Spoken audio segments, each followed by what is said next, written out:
अच्छा, आपकी किताब में जो लाहौर वाली है उसमें एक दो चैप्टर सिनेमा को लेके भी है। हाँ, हाँ। गोइंग टू और चूँकि आप जब आए तब तक सिनेमा आपके ही हवाले से पता चलता है कि आप फिल्में देख रहे थे, वहाँ पे एक माहौल था। मैं अभी लौटा चंडीगढ़ से, और चंडीगढ़ में मैंने ट्रिब्यून की फाइल्स देखी पुरानी, और ट्रिब्यून के फाइल्स में मैंने देखा कि एक्सटेंसिव कवरेज है सिनेमा का उसमें, बहुत ज़्यादा, जो आजकल भी इतना अखबारों में इतना ज़्यादा नहीं होता। और वो पढ़ते हुए मैं आपसे चाहूँगा कि इस चीज़ को कैसे शेयर करें। पढ़ते हुए मुझे ये लगा कि सिनेमा 29 से मैं अखबार देख रहा था, सिनेमा इंट्रोड्यूस हो रहा था वहाँ पे, थिएटर बन रहे थे, सिनेमा के अलग अलग शोज होते थे, लेडीज़ शोज नाम से एक अलग शो होता था। जी जी। और अमूमन 3 शो 2 शो होते थे, लेकिन कभी कभी 10:30 बजे का भी शो होता था, ऐसा जो मुझे फिल्मों के ऐड देखने से मालूम होता है। तो उन दिनों का अगर थोड़ा सा याद करें, फिर किताबों से अलग जाते हुए, कि सिनेमा कल्चर वास्तव में जब वहाँ डेवलप हो रहा था, तो क्या लोग बॉम्बे की नकल कर रहे थे या कलकत्ता की नकल भी कर रहे थे, या इंडिपेंडेंट सिनेमा वहाँ डेवलप हो रहा था? उनको नकल करने की ज़रूरत ही नहीं थी। जी जी। वहाँ 20s में साइलेंट फिल्में बननी शुरू हो गई थी लाहौर में। जी जी जी जी। और लाइट ऑफ एशिया सबसे पहले वही बनी? नहीं, लाइट ऑफ एशिया तो बात की 25 लाइट ऑफ एशिया मेरा चैप्टर है किताब में। लाइट ऑफ एशिया तो हिमांशु राय और देविका रानी ने, Frank Osten, it was Indo German collaboration for the first time. That film was made for the foreign audience. जी जी जी। लाइट ऑफ एशिया जो पिक्चर बनी थी ऑन लॉर्ड बुद्धा, उसकी शूटिंग हुई थी जयपुर में। जयपुर में राजा ने सारे वहाँ फैसिलिटी दी थी। उसकी तो पूरी कथा जो है ना, आप मेरी किताब में पढ़िए, जो लेटेस्ट किताब है उसमें चैप्टर है light of Asia. Okay. Passionate players last month जो लॉन्च हुई है, उसमें पूरा चैप्टर है लाइट ऑफ एशिया पर। और इसे 10 साल पहले मैंने वो this collection of my writing, Tribune में मेरे 50 आर्टिकल से ज़्यादा निकले, फुल पेज। ओके। और उसमें एक दफ़ा आया था लाइट ऑफ एशिया का। ओके। ये ट्रिब्यून में कब इधर लिखा आपने? चंडीगढ़ से छपी। हाँ, उसमें ड्यूरिंग 90s 10 साल में लिखता रहा। ओके। तो उसके बाद कोई नया एडिटर आ गया था, तो लिखना छोड़ दिया उसने। मैंने आपको बता सकता हूँ, जब वो KL सहगल की जो देवदास थी ना, उसकी I think it was 75th anniversary और समथिंग लाइक दैट। तो उसको मैंने कहा कि इसको पूरा आर्टिकल जो लिखता, जो पहले करते थे, कहता इसको 1000 शब्दों में कर दो। मैं कहता हूँ देवदास की 75th एनिवर्सरी है, तो उसको आप 2010 की बात हुई ना, 35 में आई। तो ये लोग कहते हैं उसको I wanted a full page. और पहले KL सहगल पर मेरे कम से कम नहीं half dozen article full page छपे हुए थे उसकी बर्थ एनिवर्सरी पर। एनीवे, हाँ, तो हम लोग सिनेमा की लाहौर की बात करते हैं। तो साइलेंट फिल्म मैं ज़्यादा कि बचपन में मैंने, मेरी उम्र थी उस वक्त 1930 की बात करते हैं। मैंने पेरिस सिनेमा था बाटी गेट पर। हाँ, पेरिस सिनेमा था। एक पेरिस था और एक ग्राउंड था, 2 सिनेमा थे साइलेंट। तीसरा डायमंड था, कोई भी नहीं रहा। तो वहाँ मैंने राजेश्वरी हिंदी की साइलेंट फिल्म देखी। ओके। उसके बाद 1931 में टॉकीज जब आती हैं, तो लाहौर एकदम से टॉकी शुरू हो गई लाहौर। ये नहीं कि बॉम्बे पहले आ गई, उसी वक्त है, ये उसी साल आ गई है। Lahore had so many cinemas. Lahore में इतने सिनेमे थे, पर नॉर्थ इंडिया में कहीं और इतने सिनेमे नहीं थे। मैंने 17-18 तो नाम नोट किया। उस वक्त जो था, जब टॉकीज आ गई, तो लाहौर ऐसा सेंटर था कि न्यू थिएटर्स की पहली फिल्में जो फेल हो गई, उसके बाद उनकी जो पहली फिल्म जिसमें KL सहगल सक्सेस हुई और फिल्म सक्सेस हुई, वो थी पूरन भगत। जी। It was shot in Lahore. New theatres की टीम ने लाहौर में उस फिल्म को बनाया। And that was the first great success of new theatres with K L. Saigal. और उसका साइड रोल था, 4 गाने थे उसमें। उसके बाद आती है उसकी यहूदी की लड़की 1933 में, जब वो टॉप पर शुरू होता है। जी जी जी जी जी।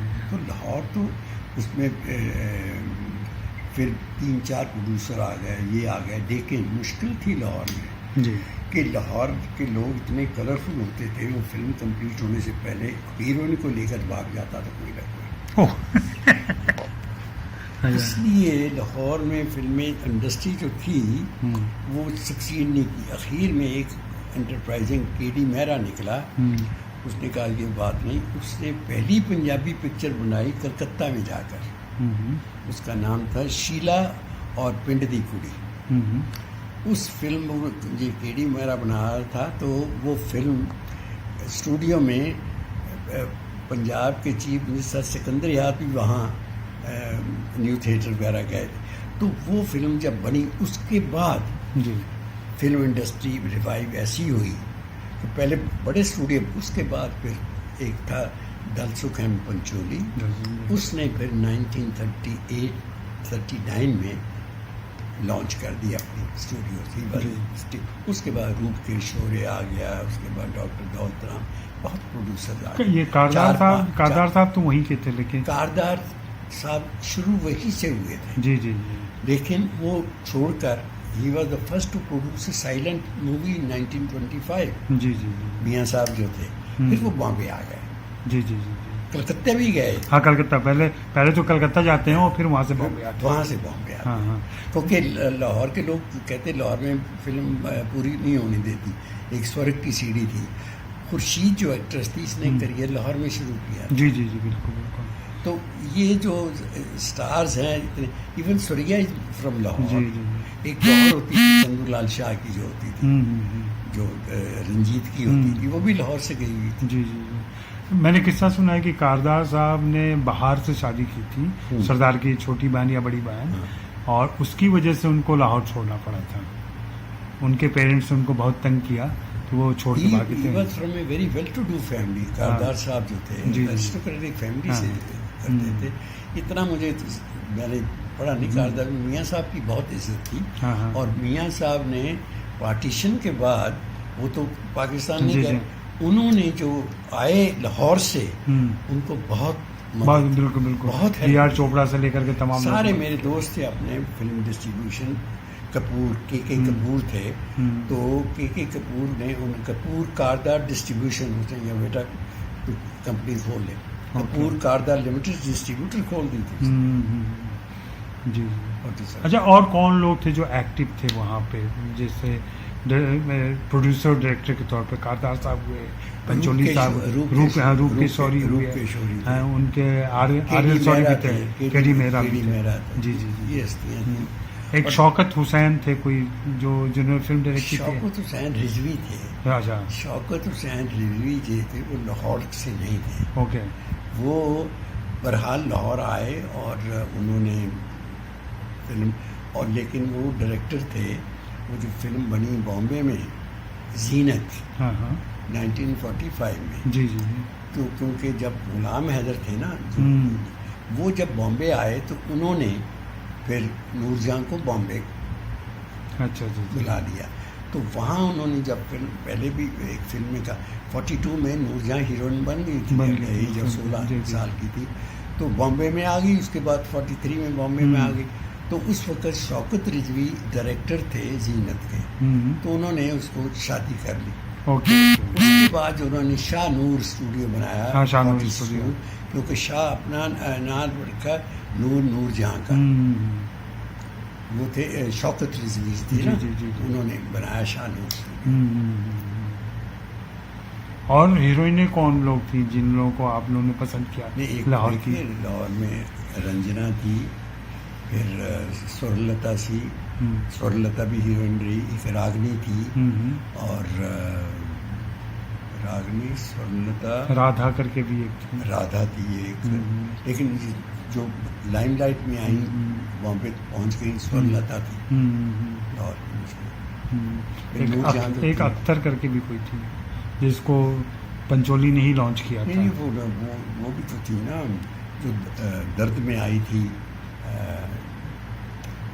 दर्द में आई थी ना, क्या नाम था उसका, बड़ी मशहूर थी। सरदार अख्तर तो नहीं? ये सरदार अख्तर नहीं, दर्द में 47 में आई थी। मैं चेक कर लूँगा। सरदार अख्तर भी तो वहीं की हुई। सब जी जी जी जी। सरदार अख्तर तो महबूब साहब के, हाँ, बाद में उनके सरदार अख्तर और ये सरोज मूवी टून होती थी, हाँ हाँ, जो 1930s में, जी जी जी, उसमें सरदार अख्तर और ज़ेबुन्निसा ये दो होती थी उसमें। ओके। और master Ashraf Khan, KL. Saigal of Gujarat, great classical singer and singer थे। तो उनकी फिल्म शकुंतला में वो हीरो थे। अच्छा, ऐसा क्यों हुआ कि इंडियन हिस्ट्री में लाहौर का ज़्यादा जिक्र नहीं किया गया? आपको क्या लगता है? देखिए, पार्टीशन हो गया, उसके बाद वहाँ से आ गए तो उन्होंने लाहौर को भूल गए बिल्कुल। लाहौर ने इतना तहलका मचा दिया 1941 में, एक फिल्म खजांची आई सारे हिंदुस्तान में, और वैसा म्यूज़िक नहीं किसी ने देखा था। लड़कियाँ साइकिल चलाती नहीं थी, सारे हिंदुस्तान में देखी थी। तो उसके बाद एक से एक every film produce in Lahore became a success in India. तो बड़ी भारी जेलसी हो गई कलकत्ता की, और कलकत्ता बेचारा वैसे ही स्टूडियो सिस्टम कोलैप्स हो गया, लड़ाई छिड़ी तो उनका बेचारों का सिस्टम कोलैप्स हो गया। New theatres, the leading elite producer तो इंडिया के वो थे, founding father of film music, V N. Sarkar. तो क्या उनके पास डायरेक्टर थे फिल्म के, तिमर बरन, आर.सी. बोराल, पंकज मलिक, गाने वाले पहाड़ी सन्याल, कमल दास गुप्ता, के.सी.डी. बॉम्बे, क्या था? कुछ भी नहीं। उनके पास कानन देवी जैसी सिंगर थी, उमा शशि सी, इनके पास तो कुछ था ही नहीं बॉम्बे में। और लाहौर में था म्यूजिक का, शमशाद बेगम थी लाहौर के पास, मराजिया बेगम थी। तो ये लाहौर, लेकिन लाहौर को इग्नोर किया है। जो आपने कहा बिल्कुल सही किया। आपको बताता हूँ, 2 साल पहले इस्लामाबाद फेस्टिवल था, लिटरेरी फेस्टिवल, मुझे बुलाते थे। तो किताब के अलावा उन्होंने एक उनका था सिनेमा एंड सोसाइटी पर पैनल डिस्कशन हुई थी, उसमें मुझसे कहा ये। तो मैंने उनको जब लाहौर की हिस्ट्री सारी बताई, वो दंग रह गए, और वो कहने लगे कि आपने जो कहा, मैंने उनको कहा, मैं कहा आपको अपने ट्रेडिशन, अपना ट्रेडिशनल जो यहाँ की चीज़ है उसका इल्म नहीं, सही बात और आप उनको, उन्होंने फिर बिल्कुल ये अपना मान गए इस चीज़ को कि हाँ आपने जो कहा हम लोग उनकी मस्ट डू रिसर्च। मैं कहा पूरी 47 आप लाहौर की सारी रिसर्च करिए। मैं कहा एक किताब नहीं निकली मलका तरन, बुलबुल हिंद थी, अगर कहीं हिंदुस्तान की, मैं कहा look at the book I have produced it with the help of the government. ये नहीं कि मैं I couldn't do research, they gave me a grant also to travel, चाहे थोड़ा दिया, चाहे मुझे अपनी पैशन इतना था, लेकिन वो जो मैंने किताब प्रोड्यूस की है के.एल. सहगल की, वो बिना हेल्प के कैसे हो सकती है। और वहाँ आपके आर्काइव से मैंने मटेरियल लिया, इंफॉर्मेशन मिनिस्ट्री ने मुझे हेल्प की, तो तभी तो मैं क्या, आपके मुल्क में इतना है, लेकिन किसी ने आज तक एक न्यूज़ यहाँ की किताब नहीं। मैं एक आई लड़की मेरे पास, फिल्म राइटर, मैं कहा बेटा कैसे करोगे, somebody has to give you a grant to spend at least 2-3 weeks in Pune। सही बात है, वहाँ जाकर सारा कुछ मिलेगा तुम्हें। यहाँ भी करो ना, उनके पास कोई आर्काइव है ना, कोई लाहौर में आर्काइव नहीं है, कुछ नहीं है। अब उनको मैंने कहा, वो कर रहे हैं कुछ ना कुछ कराची इधर उधर, लेकिन उनके पास कोई एडवाइज़र भी एक थे सही वाले, बड़े नो मोर और म्यूज़िक पे किताबें लिखी, लेकिन कॉरपोरेट कोई बैकिंग तो होनी चाहिए ना। यहाँ आपकी कॉरपोरेट बैकिंग है, इतने आर्टिस्ट हैं, सबको मिलता है। नहीं, लेकिन यहाँ भी मैं देख रहा हूँ, मैं पूना भी गया, तो पूना में जब खोजने की कोशिश की मैंने, बुरी हालत है आर्काइव में, और उससे भी बुरी हालत है। अभी मैं नेशनल आर्काइव और नेहरू म्यूजियम में गया, यहाँ भी इतनी बुरी हालत है, कहीं कुछ नहीं। यहाँ इंडिया में मैंने 15 साल रिसर्च की, 14 किताबें लिखी हैं, thanks to the British Library and US Library of Congress. मैंने सारी रिसर्च किताबों की वहाँ की है। यहाँ नेहरू म्यूजियम ऐसे प्रिमिटिव चीज़ें, यही old copies of Tribune statesman की ब्रिटिश लाइब्रेरी में जाकर क्या बिल्कुल बटन दबाया तो देख सकते। यहाँ इनके पास 15 मिनट के बाद कहते हैं गर्म हो गई, गर्म हो गई। आप जानते अभी तक हो रही है। मैं वही हो रही है, अभी हो रही है। मैं अभी कल गया, साल पहले की बात है, चांद करके एक मैगजीन आती थी, हाँ, चांद देखने के लिए मैं गया, तो 10 मशीनों में से सिर्फ 3 काम कर रही हैं, वो भी गर्म हो जाती है। हाँ, वो भी गर्म हो जाती है। और फिर इतनी आंखों पे इतना जोर आ रहा था, लाइट नहीं थी ठीक से। 30 साल हो गए इनको यही चीजें। मैं 90s की बात कर रहा हूँ, अब मैं अभी की बात कर रहा हूँ। उसके बाद आई, तो वही मैं जानना चाह रहा हूँ सर, और जो मैं समझना चाह रहा हूँ कि हमारे अंदर हिंदुस्तान में भी और पाकिस्तान में भी, हिंदुस्तान का भी नज़रिया क्या हो सकता है प्रोबेबली कि हमने उसको इग्नोर किया। एक तो आपने बताया कि चूँकि वो हमसे आगे था, और एक चीज़ और पता चले कि जो पार्टीशन के तुरंत बाद जो हंगामा हुआ, कुछ चीज़ें वहाँ छूट गई, डॉक्यूमेंट्स नहीं मिले, ये सारी चीज़ें हुई होंगी, जिसकी वजह से एक लेथार्जी जो रिसर्चर की होती है, छोड़ो जो नहीं है उसको छोड़ दो, उस वजह से भी कहीं वो रह गई चीज़ें। मैं अभी फिरोज रंगूनवाला की किताब पढ़ रहा था, जो सिनेमा पर एक माने जाते थे, मैंने सब पढ़ी। किसी ने कोई लाहौर का इवन आप जिस खजांची की बात कर रहे हैं, खजांची तक का जिक्र नहीं मिलता, खानदान का जिक्र नहीं मिलता, सिर्फ जिक्र कि प्राण साहब वहाँ थे। अरे प्राण साहब वहाँ थे, हम जानते हैं प्राण साहब वहाँ थे, लेकिन और भी लोग तो थे। प्राण पंचोली से शुरू हुआ, हाँ पंचोली खानदान से, फोटोग्राफर था जी जी, तो वहाँ पंचोली से उसको शुरू किया। तो एक चीज़, एक और फैक्ट मिला मुझे जो वहाँ की, पंचोली साहब के 2 स्टूडियो थे और बाकी 4 और स्टूडियो वहाँ काम कर रहे थे आज़ादी के ठीक पहले। और सारे स्टूडियोज के मालिक हिंदूज थे, सब सारे हिंदू थे। तो मुझे मेरा असर्शन है ये, और एक हाइपोथेसिस है कि पाकिस्तान वालों ने, चूँकि इस्लामिक कंट्री वो बनी थी आज़ादी की तरफ, एक फीलिंग इस्लामिक वाली बहुत ज़्यादा स्ट्रांग रही होगी, तो उन्होंने जो हिंदू उनके एंसेस्टर हुए एक तरीके से, फिर सिनेमा के हिसाब से उनका उन्होंने जिक्र छोड़ दिया कि नहीं अभी ये लोग हमारे गॉड नहीं हो सकते, क्योंकि सारे फिल्मी दुनिया के मालिक हिंदू थे। और ऐसा हुआ होगा क्या? टेक्नीशियन भी हिंदू थे। सिनेमा मैगजीन लाहौर में फिल्म इंडिया से पहले शुरू हो गई। जी जी जी जी। एक होती थी मंथली सिनेमा, बिल्कुल। अच्छा, वो जो मैगजीन होती BL ओबेरॉय में, तो वो जो मैगजीन शुरू हुई वहाँ पर उस दिनों में, क्योंकि वहाँ पर ऑडियंस, लाहौर की ऑडियंस इतनी वैल्यूएबल थी कि बॉम्बे कलकत्ते वाले लाहौर को समझते थे कि यहाँ से 4 पैसे बन सकते हैं हमारी। जी जी जी जी, इसलिए थी, इसलिए मैगजीन भी चलती थी वहाँ पर। बहुत सारी मैगजीन थी, 8-10 मैगजीन थी वहाँ पर। जी जी जी।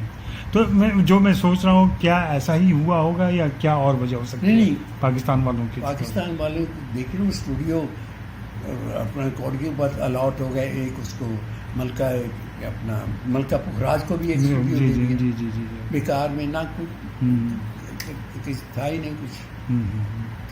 वो सारे के सारे इधर आ गए ना, कोई आधे होते ना, थोड़े बहुत होते तो कुछ बात बनती, क्योंकि सारे आ गए फिल्म इंडस्ट्री, उन्होंने कुछ लिखने पढ़ने का काम किया, ना इंडिया में किया। अच्छा, गुलाम हैदर की म्यूज़िक की, जो पंजाब का म्यूज़िक को लेके आए हिंदी सिनेमा में, उसकी क्या खासियत थी वहाँ पे? He brought lively folk music of Punjab flavour ले आए फिल्म म्यूजिक। जी जी जी। फिल्म म्यूजिक का फाउंडिंग फादर तो कलकत्ता था, RC पुराज। उन्होंने सुगम संगीत, उन्होंने पॉपुलैरिटी की। बॉम्बे फिल्म इंडस्ट्री में कोई म्यूजिक नहीं था। जी जी। शांता आप्टे ये इधर से लाए, लेकिन उतना क्लासिकल बेस था कि पॉपुलैरिटी नहीं होती थी। सुनो सुनो बन के पुरानी गाती, ठीक है, 1930s में अमृत मंथन, लेकिन वो चीज़ नहीं बनती थी। जी जी। जो कानन देवी बनाती थी, उमा शशि बनाती थी, नेम नगर बनाऊँ घर में, यहाँ से शुरू होती है जो पॉपुलैरिटी है 1930 वो चंडीदास के गाने। जी जी जी। वहाँ से शुरू होते हैं। बॉम्बे में कुछ नहीं था। तो लाहौर का क्या कंट्रीब्यूशन है बड़ा ममाली भारी म्यूजिक में? लाहौर में जब फिल्म 1939 में लाहौर में आ गई पंजाबी फिल्म, उसके गाने सारे मशहूर हो गए पंजाबी के। उसके बाद आई एक फिल्म यमला जट, यहाँ यमला जट, वो जितनी पंजाबी, उसके बाद खानदान से शुरू हो गया फिर। और एक साल पहले आरसी तलवार थे, उन्होंने खजांची बनाई थी। जी जी जी, गुलाम हैदर थे। हाँ, एक तलवार भी थे प्रोड्यूसर। जी जी जी, तलवार। तो वो खजांची जो थी ना, it became milestone for the Lahore film industry. एक इम्तियाज अली ताज भी थे वहाँ पे जो इम्तियाज अली ताज तो बड़े भारी राइटर थे ना, राइटर थे। वो लोगों की अनारकली 1920s की लिखी हुई आज तक चल रही है। वही अनारकली चल रही है, वही अनारकली जो उन्होंने लिखा, अफसाना लिखा, वो इम्तियाज अली ताज थे। बड़े भारी स्क्रिप्ट राइटर, सब कुछ थे। बाद में प्रोड्यूसर भी बने हुए। मैंने देखा कि धमकी नाम से एक फिल्म बनाई थी उन्होंने, धमकी बनाई थी उन्होंने। जी जी जी।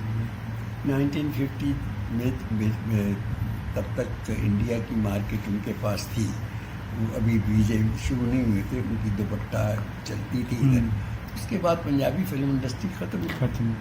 पंजाबी वहाँ से सारी इंडिया में डिस्पर्स हो गया, तो कोई वो चीज़ नहीं रही। अब ईस्ट पंजाब था, उसमें कुछ था ही नहीं। जी जी, एक चंडीगढ़ बना, वो भी डजंट बिलोंग टू इधर पंजाब और हरियाणा से। पंजाब खत्म हो गया, हमारी तरफ था, पंजाब रहा ही नहीं।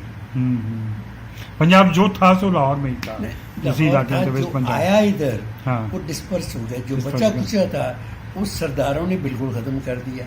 उन्होंने कहा पंजाबी सूबा बनाना, और इस तरीके से बनाना है कि उसमें पॉपुलेशन हो 57% सिखों की। 1966 में जब बना है, तो उन्होंने पंजाबी स्पीकिंग एरियाज कहीं कहते ये नहीं चाहिए,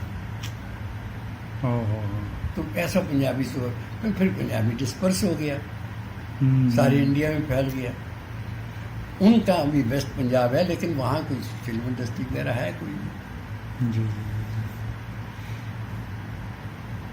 तो हम अभी इंडियन फिल्म इंडस्ट्री को, हिंदी फिल्म इंडस्ट्री को देखते हुए, अगर मैं आपसे पूछूं कि लाहौर का क्या कंट्रीब्यूशन है हिंदी सिनेमा को, तो आपके हिसाब से क्या बातें हम कर सकते हैं? देखिए, लाहौर का जो पंजाबी इन्फ्लुएंस हर पहलू में चला गया। पहली चीज़ तो जो म्यूज़िक है, वो जो गाने हैं, 47 से पहले जो गाने होते थे, वो हिंदी फिल्मों में हिंदी होती थी। जी।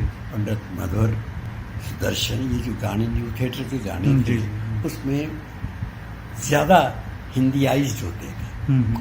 47 के बाद उर्दू शुरू हो गया, which became far more popular, because Punjabis were mostly Urdu knowing, I should से।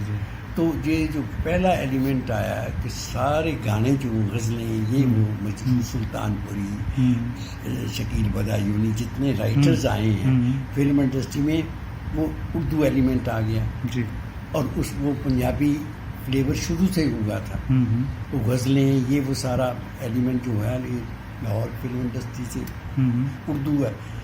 उससे पहले आप रिसर्च करके देखिए, गाने जो हैं, प्रेम नगर में बनाऊं, घर में तज के सब सारे हिंदी के गाने। तो सुदर्शन, पंडित मधुर और जो ऐसे गाने लिखते, उसके बाद सारे एक आध वो रखते थे गज़ल आरजू की, लखनवी की। लेकिन उसके बाद दूसरा जो म्यूज़िक था, ये गुलाम हैदर, फिरोज़ निज़ामी, अमरनाथ, हुसन लाल भगत राम, गोविंद राम, बैल, ये सारे पंजाबी म्यूज़िक डायरेक्टर थे। सब लाहौर के थे। सब लाहौर के थे। इतने मैं नाम ले दिया। तो म्यूज़िक में कितना भारी इन्फ्लुएंस हुआ। जी जी। कंपोजिशन में, सब चीज़ों में। तो वो नेचुरली वो चलता रहा इतनी देर। अब तो खैर ज़माना बदल गया ना, तो वो म्यूज़िक में चलता रहा। तो फिर जो लिबरल एलिमेंट आया to show women in greater, I mean more liberal, वो भी इंडस्ट्री ने शुरू किया। और ऐसा भी देख रहा हूँ मैं कि हिंदी सिनेमा का अगर हिस्ट्री देखें तो ज़्यादातर एक्टर्स लाहौर या लाहौर के आसपास के उस ओरिजिन के नॉर्थ वेस्ट से ही आते हैं, चाहे वो कपूर हो, खान हो या खन्ना हो, चोपड़ा हो, सारे लोग उधर से आते हैं। मोस्ट फेमस जो स्टोरी है that was Najmul Hussain. Okay, वो one of the most handsome actors also from Lahore. तो वो बॉम्बे टॉकीज में हीरो बन गया और देविका रानी हिमांशु राय की वाइफ उसके साथ इलोप होकर चली गई। दे सैक्ड हिम और उसको बड़ी मुश्किल से देविका रानी को बॉम्बे से परसुएड करके वापस लाए। उसका करियर वहाँ ख़त्म हो गया।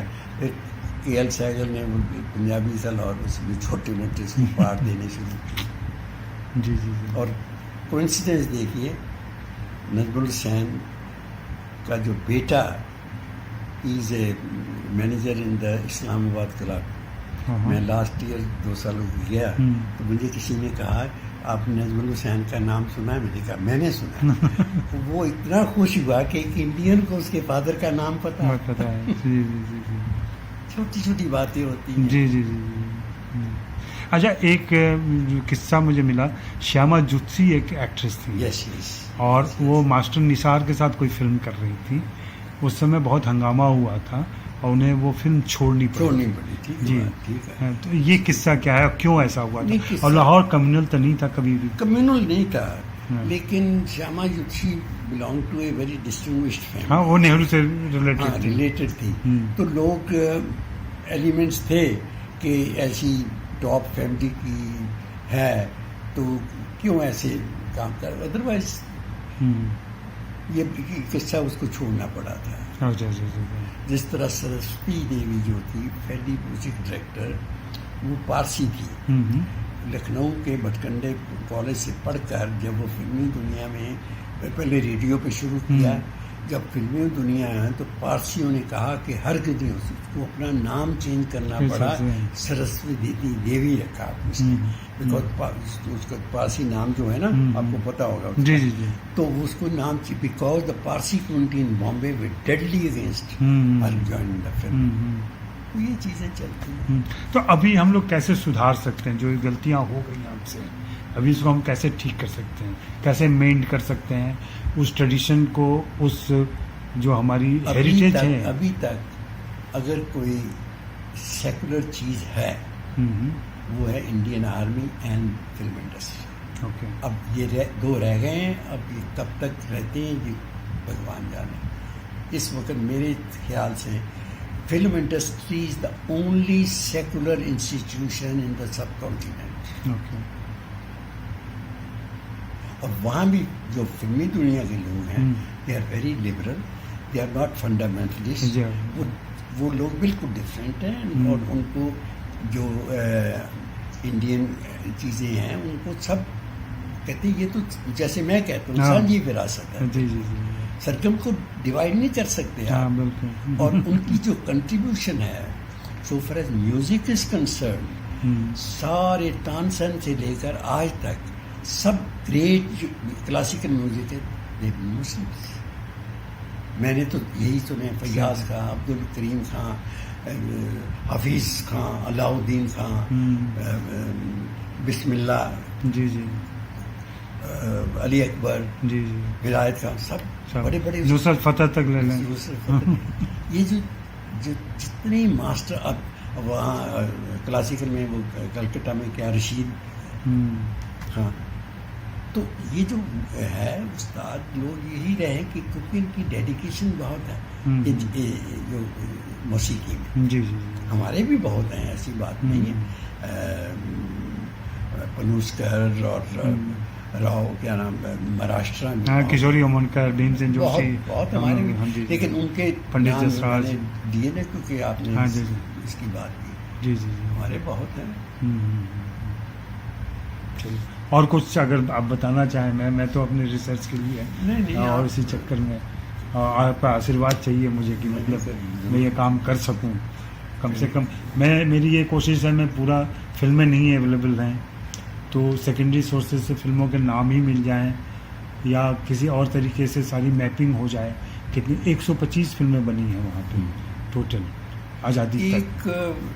और किताब उसमें एक चैप्टर है पंजाबी सिनेमा का, कौन सी किताब है, I think that was by Ramachandran, okay 70 years of cinema, something like that. पता नहीं, देखना पड़ेगा मुझे, मेरी नहीं, नज़र वहाँ में आया। लाइब्रेरी में मिल जाएगी। ओके। मैंने देखी थी एक दफ़ा, पता नहीं याद कहाँ देखी थी। ओके। तो उसमें एक पंजाबी सिनेमा पर चैप्टर है। अभी मुझे चंडीगढ़ में एक मिले धर्मराज गर्ग, उन्होंने पंजाबी सिनेमा का इतिहास लिखा है। अच्छा। तो वो अभी पब्लिश करने जा रहे हैं, करीब 400 पेजेस में उन्होंने पूरा किया है। तो उनके हिसाब से केटी मेहरा वाली फिल्म पहली फिल्म नहीं है पंजाबी की। उन्होंने बताया रश्के पंजाब, लेकिन वो रिलीज नहीं हुई। रिलीज नहीं हुई थी। ऐसी कई पिक्चरें थी, आधी बनकर खत्म हो गई। जी जी जी। इसलिए पहली फिल्म जो रिलीज होती है वही पहली फिल्म होती है। जी जी जी। आधी तो कई बनी वहाँ लाहौर पर। हाँ हाँ।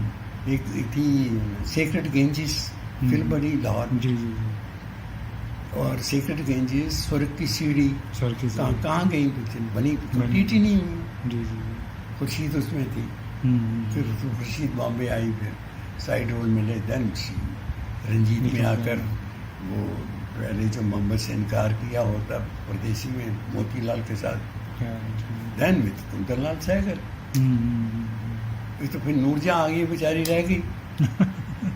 नूरजहां जब आई तभी तो खुर्शीद का करियर खत्म हो गया पाकिस्तान में जाकर, बिल्कुल उसका खत्म हुआ।